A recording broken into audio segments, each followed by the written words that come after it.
Halo guys, halo teman-teman YouTube, balik lagi ke channel Alkimia dan TPS nya. Nah, pada pertemuan kali ini saya akan membahas mengenai materi kelas 12 yaitu bab elektrokimia ya. Kita akan membahas mengenai sel volta atau sel galvani ya. Karena kenapa disebut sel volta atau sel galvani? Ya karena yang menemukannya namanya volta dan galvani ya. Nah, yang pertama, sel volta sendiri apa sih? Nah, sel volta sendiri ini mengandung pengertian sel yang dapat mengubah energi kimia menjadi energi listrik melalui mekanisme reaksi redoks yang berlangsung spontan. Berarti di sini ketika reaksinya tersebut reaksi redoks, ternyata dia bisa menghasilkan arus listrik ya. Nah, yang dimaksud reaksi spontan itu artinya dia berlangsung secara alami ya, kita tanpa kita beri perlakuan apapun. Nah, ini dia bisa mengantarkan arus listrik. Nah, kurang lebih gambaran dari sel volta ini di sini saya sudah ada alat ya, dimana ini ada dua buah wadah, kemudian ada dihubungkan kabel segala macam ya. Kita kasih keterangan dulu. Nah, yang batangan ini saya sebut sebagai anoda, nanti dia bermuatan negatif. Kenapa anoda ini bisa bermuatan negatif? Nanti penjelasannya ya. Nah, kemudian di sini juga batangan ini dia merupakan logam Zn ya. Di sini saya pakai gambaran menggunakan logam Zn. Kemudian di sini terdapat larutan zinc sulfat atau ZnSO4. Berarti dalam wadah ini terdapat ion Zn2+ dan juga ion SO4 2- ya.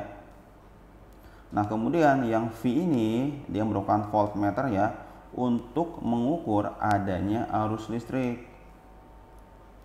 Nah, yang batangan berwarna coklat ini dia katoda, di mana di gambar ini saya menggunakan katodanya Cu ya sebagai contoh. Kemudian larutan ini berisi larutan CuSO4. Berarti di sini ada ion Cu2+ dan juga ada ion SO4 2-. Nah, secara otomatis kalau kalian melihat set alat seperti ini, nanti secara spontan ini juga ada jembatan garam ya. Nah, secara spontan ini dia Zn batangan ini, dari batangan Zn yang berwarna abu-abu ini ya, saya contohin, dia secara otomatis akan mengalami oksidasi, berubah menjadi Zn2+, kemudian dan menghasilkan dua buah elektron ya. Nah, kemudian elektronnya itu mengalir nih dari anoda, kemudian dia kena voltmeter. Nah, di sini kan adanya aliran elektron terdeteksi oleh voltmeter. Nah, aliran elektron ini kan aliran elektron sendiri itu kan merupakan arus listrik. Oh, berarti di sini terdapat arus listrik. Kemudian elektronnya sampailah kepada katoda. Nah, si elektron ini nanti akan ketemu dengan Cu2+. Nah, Cu2+ ini akan mengalami reduksi dan menempel ke batangan Cu ini. Jadi batangan Cu ini masanya bertambah ya. Sedangkan batangan Zn ini masanya dia berkurang. Nah, kemudian disinilah peran jembatan garam. Kalau kita lihat jumlah ion Zn2+-nya ini bertambah ya. Jumlah ion Zn2+-nya bertambah. Nah, di sini ion negatif dari jembatan garam ini akan mengalir mengisi ke larutan ZnSO4.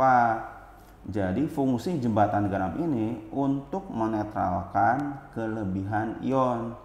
Biasanya jembatan garam yang kita gunakan ini garam yang mudah larut ya. Biasanya kation itu golongan 1A atau golongan 1A biasanya, dan anionnya biasanya nitrat. Nah, dia NO3- secara otomatis ke sini nih untuk menetralkan kelebihan ion Zn2+. Sedangkan yang K plusnya mengalir ke katoda. Jadi Cu-nya kan dia mengalami reduksi nempel di sini ya. Nah, jadi di sini kekurangan ion positif atau kelebihan ion negatif. Makanya K plusnya masuk ke sini untuk menetralkan kelebihan ion negatif atau kekurangan ion positifnya. Nah, makanya di sini anoda ini bermuatan negatif karena pertama kali terjadi reaksi ini kan di sini. Ini kaya akan elektron. Makanya anoda bermuatan negatif dan katoda bermuatan positif. Berarti di sini bisa kita simpulkan reaksi yang terjadi di katoda ini, Cu2 plus ini menangkap dua buah elektron ini di mana potensial selnya bernilai 0,34. Kemudian untuk si anoda ini terjadi reaksi oksidasi yang tadinya batangan Zn ini larut menjadi Zn2+ dan menghasilkan dua buah elektron. Potensial selnya untuk yang ini, potensial setengah selnya ya, untuk reaksi oksidasi ini positif 0,76. Berarti ini reaksi totalnya, tinggal kita gabungkan ya, kiri dengan kiri, kanan dengan kanan. Net elektronnya sama, kita coret, terus E0-nya kita jumlahkan, didapat E0-nya 1,1 volt. Artinya ketika kita membuat rangkaian sel seperti ini akan didapat arus listrik sebesar 1,1 volt. Nah, berdasarkan penjabaran sel volta tadi, di sini berarti kita bisa ambil kesimpulan hal-hal penting dalam sel volta itu. Yang pertama, nanti ada istilah KPAN. Berarti di sini katoda ini bermuatan positif dan anoda itu bermuatan negatif ya. Penjelasannya kenapa katoda positif dan anoda negatif seperti tadi udah dijelaskan ya. Nah, kemudian untuk istilah selanjutnya ada istilah KRAO, di mana katoda ini mengalami reaksi reduksi dan anoda ini mengalami reaksi oksidasi. Kemudian aliran elektron untuk sel volta sendiri tadi juga udah dijelaskan ya, ada gambarnya, itu dari anoda, batangan anoda ke katoda. Nah, di sini untuk mencari potensial sel itu rumusnya E0 pada katoda dikurangi E0 pada anoda. Nah, di soal ini biasanya diketahui datanya itu data potensial sel reduksi standar ya. Berarti ini berdasarkan data potensial sel setengah reduksi standar ya. Nah, di mana yang berperan sebagai katoda ini? Dia E0-nya yang lebih positif ya. Berarti yang untuk yang anoda E0-nya yang lebih negatif, atau yang jadi katoda ini yang mengalami reaksi reduksi dan yang jadi anoda itu yang mengalami reaksi oksidasi. Nah, jika kalian menemukan E0 sel dalam suatu reaksi itu bernilai positif atau lebih dari 0, berarti reaksinya spontan ya, atau dia itu bisa berlangsung secara alami, bukan spontan uhuy ya. Nah, selanjutnya untuk notasi atau diagram selnya, nah di sini kita tulis dulu elektroda atau anodanya. Kalau elektroda atau anodanya mulai oksidasi, berarti ini proses reaksi oksidasinya. Di sini reaksi oksidasi, ini strip 1 dulu ya. Kemudian strip 2 di sebelah sini dia reaksi reduksi. Nah, kemudian untuk yang disebut deret volta, nanti ada istilah disebut deret volta ya. Jadi deret volta ini urutan potensial reduksi standar unsur dari yang paling negatif ke yang lebih positif. Nah, jadi ini deret voltanya ya. Nah, di sini biasanya ada guru kalian yang disuruh mewajibkan menghafalkan, ada juga yang tidak perlu ya. Sebenarnya selama saya mengerjakan soal-soal kimia, yang wajib kalian hafalkan itu yang sebelah kanan H+ saja ya, karena yang sebelah kanan H+ ini dia bernilai positif. Nah, yang sebelah kiri ini, sebelah kiri H+, ini semuanya bernilai negatif. Nah, sabi, kerupuk hangus, agak pahit au nih. Yang sebelah kanan, H ini dia bernilai positif. Yang terpenting nanti kalian memahami apa itu deret volta. Jadi deret volta ini kalau dia makin ke kanan, E0 itu makin positif. Kalau makin positif berarti dia makin mudah mengalami reduksi atau disebut juga oksidator kuat. Sedangkan kalau makin ke kiri itu E0-nya makin negatif, mudah mengalami oksidasi atau kita sebut sebagai reduktor kuat. Nah, untuk contoh soal pertama, di sini katanya terdapat ada elektroda Ag dicelupkan pada larutan Ag NO3, kemudian elektroda Zn dicelupkan ke dalam larutan ZnSO4. Dia punya data potensial sel reduksi standar untuk Ag+ menjadi Ag positif 0,8, sedangkan Zn2+ menjadi Zn negatif 0,76. Diminta pernyataan berikut yang benar kecuali, berarti harus kita cek satu-satu jawabannya ya. Pertama, untuk opsi jawaban A dan B, apakah elektroda Ag itu katoda atau elektroda Zn itu anoda?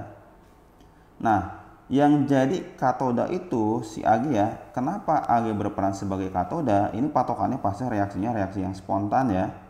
Nah, di sini Ag berperan sebagai katoda karena dia memiliki potensial sel reduksi standar yang positif ya. Otomatis yang anoda itu si Zn karena potensial sel reduksi standarnya itu bernilai negatif ya. Berarti A dan B ini benar ya. Ini kan mintanya kecuali, kita cari yang salah ya. Untuk yang C, potensial standar selnya katanya positif 2,56. Nah, mencari E0 sel itu kan rumusnya E0 katoda min E0 anoda ya. Di mana yang jadi katoda kan Ag, berarti kita masukkan 0,8 dikurangi yang jadi anoda itu Zn ya, ini minus 0,76. Masukin saja. Nah, berarti hasilnya 1,56. Berarti yang C ini salah ya. Jadi opsi jawaban yang benar itu yang C. Tapi kita cek juga opsi jawaban yang D sama yang E ya. Nah, untuk yang D, apakah logam Ag mengendap pada elektroda Ag? Seperti yang kita ketahui, reaksi sel untuk katoda ini kan dia reduksi. Yang tadinya Ag berubah menjadi, tadinya Ag plus berubah jadi Ag ya. Nah, tadinya kan ini ion menjadi bukan ion. Kalau ada logam, dia bentuknya monoatomik bukan ion, pasti dia berbentuk padatan. Berarti yang D ini benar ya. Kemudian untuk reaksi di anoda, ini juga untuk Ag sendiri ya. Ini kan reaksinya dikali 2. Untuk sel volta sendiri, walaupun semua koefisien dikali 2, potensial selnya tetap ya nggak jadi 1,6. Nah, untuk reaksi di anoda, berarti Zn-nya mengalami oksidasi. Karena reaksinya ini berkebalikan ya, reaksi dibalik dari potensial sel yang diketahui ini, berarti N0 ini jadi positif 0,76. Nah, reaksi totalnya berarti seperti ini ya. 2Ag plus Zn menjadi 2Ag plus Zn2 plus potensial selnya 1,56 ya. Berarti mau pakai rumus langsung atau kita tuliskan reaksi selnya, jawabannya sama ya. Yang E juga benar ya, berarti yang salah itu yang C. Nah, contoh soal berikutnya, di sini ada 4 potensial sel reduksi standar dari 4 buah jenis logam ya. Diminta dari opsi A, B, C, D, E ini, manakah reaksi yang dapat berlangsung spontan atau berlangsung secara alami ya. Nah, ingat kalau reaksi spontan itu potensial selnya harus positif ya atau lebih dari 0. Nah, rumus potensial sel sendiri atau E0 sel itu rumusnya E0 katoda dikurangi E0 anoda. Nah, di mana yang jadi katoda ini dia mengalami reaksi reduksi ya. Ini kan potensial sel udah diketahui, dan yang jadi anoda itu yang mengalami oksidasi ya. Nah, berarti kita cek jawaban untuk yang A. Yang jadi katoda ini yang reduksi itu si Zn ya. Ini kan Zn, yang reduksi kan emang ditulis sebelah kanan ya. Zn ini potensial selnya minus 0,74 dikurangi yang oksidasi Cr. Cr ini minus 0,71. Nah, berarti ini dapat hasilnya masih negatif ya. Berarti ini tidak spontan. Untuk yang B, yang reduksi Cr, nilainya minus 0,71 dikurangi yang oksidasinya Ag, positif 0,8. Udah pasti ini hasilnya negatif ya. Negatif 1,51 volt, berarti jawabannya bukan. Untuk yang C, yang reduksi itu Al, berarti minus 1,66 dikurangi yang oksidasinya si Cr, berarti minus 0,71. Jawabannya masih minus, berarti dia masih tidak spontan. Yang D, yang reduksi Al masih minus 1,66 dikurangi yang oksidasinya Zn, berarti minus 0,74. Didapat hasilnya masih minus ya, berarti masih salah. Untuk yang E0 selnya yang jadi reduksi itu si Ag ya, berarti positif 0,8 dikurangi yang oksidasinya Zn minus 0,74.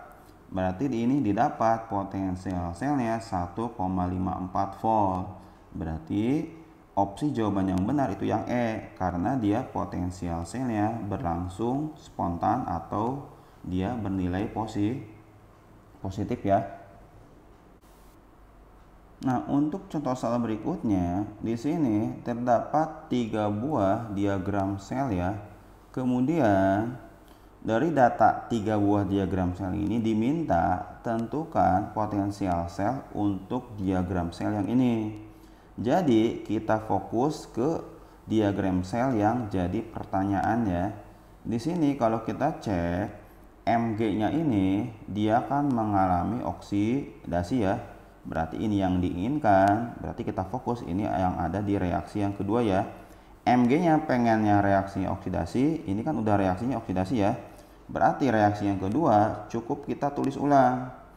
E0-nya 2,21. Kemudian yang diinginkan juga Cu-nya ini pengen mengalami reduksi. Ini Cu mengalami reduksi. Nah, ini kita ada punya dua pilihan. Kebetulan ini dua-duanya udah reduksi Cu-nya ya. Berarti bisa kita menggunakan reaksi yang ketiga, bisa juga reaksi yang kedua, yang pertama. Karena Cu-nya di sini reaksinya udah ada Cu dan kemudian nggak perlu kita bolak-balik ya, karena Cu-nya udah sama-sama mengalami reduksi. Kemudian yang kita pilih itu yang reaksi yang ketiga. Kenapa yang reaksi yang ketiga? Karena kita kan menggunakan reaksi yang kedua. Di sini ada Pb, berarti kita butuh menghilangkan Pb ini.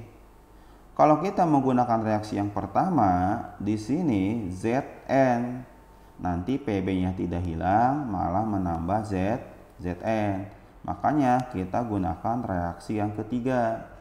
Cu-nya keadaan sama-sama keadaan reduksi ya. Nah, berarti kita tulis ulang saja. E0-nya tetap positif 0,47 ya, karena kita cuma tulis ulang.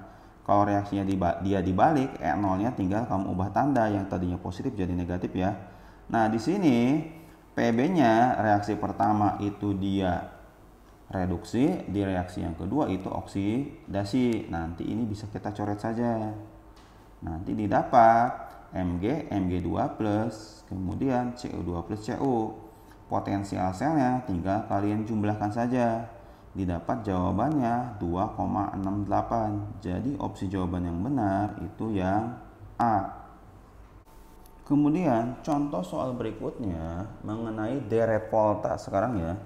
Di sini ada logam L dapat mengendapkan tembaga dari larutan CuSO4. Kemudian ada kalimat berikutnya, tetapi logam tidak bereaksi dengan ZnCl2.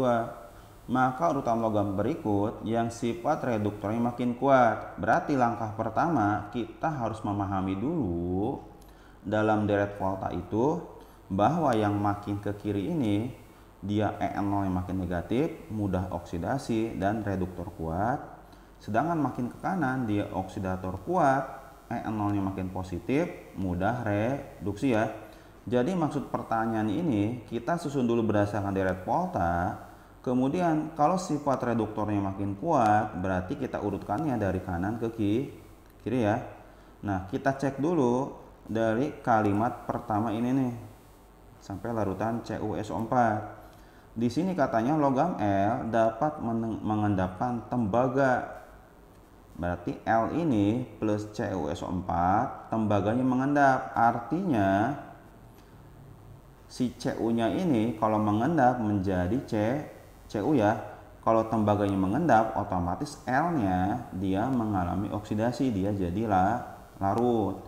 Berarti di sini kesimpulannya Cu-nya reduksi, L-nya oksidasi. Berarti kalau urutan dalam deret volta, L sebelah kiri Cu ya.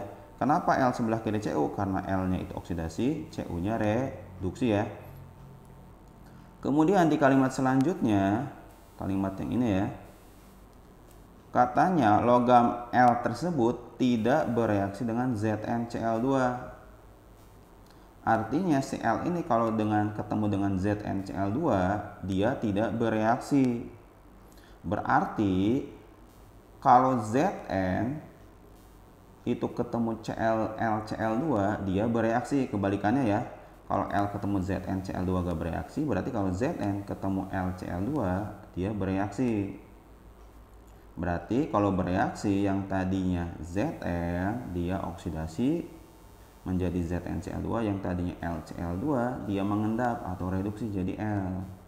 Kesimpulannya L-nya reduksi, Zn-nya oksidasi. Sehingga dalam urutan dalam deret volta, Zn itu sebelah kiri yang L ya. Nah, ini baru berdasarkan deret volta. Ini L kan sama-sama L. Jadi kita gabungin ya. Berarti kalau urutan dalam deret volta, paling sebelah kiri itu Zn, kemudian L, kemudian Cu. Nah, dia diminta sifat reduktor yang makin kuat. Berarti dia minta diurutkannya dari reduktor paling lemah ke reduktor paling kuat. Berarti jawabannya Cu, baru L, baru Zn. Jadi opsi jawabannya yang C ya.